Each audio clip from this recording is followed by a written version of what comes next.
Hi friends, இன்றைக்கி நம்ம lemon சாதம் எப்படி செய்யலாம்னு பார்க்கலாம் வாங்க. தேவையான அளவுக்கு எண்ணெய் ஊற்றி கடுகு போட்டு பட்டை மிளகாய் 2 போட்டு கடலப்பருப்பு போட்டுக்கலாம். இது கடலப்பருப்பு நிறையா போட்டுக்கலாம். ஏன்னா கடலப்பருப்பு நல்லா டேஸ்ட்டு கொடுக்கும்.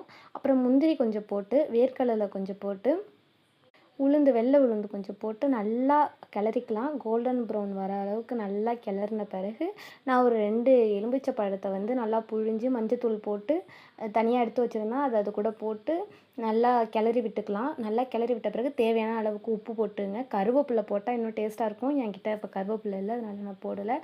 உப்பு போட்டு ஆஃப் பண்ணிக்கலாம்.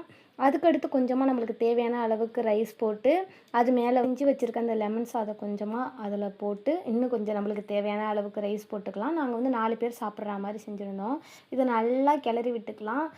உண்மையிலே எல்லாம் நம்ம கடலைப்பருப்பு, முந்திரி, வேர்க்கடலை, உளுந்துலாம் போட்டிருக்கிறதுனால அது சாப்பிடும்போது நல்லா டேஸ்ட்டாக இருக்கும். நீங்களும் இந்த மாதிரி லெமன் ரைஸ் ட்ரை பண்ணி பாருங்கள். ஆனால் கருவேப்பிலை இருந்தால் இன்னும் டேஸ்ட்டாக இருக்கும்.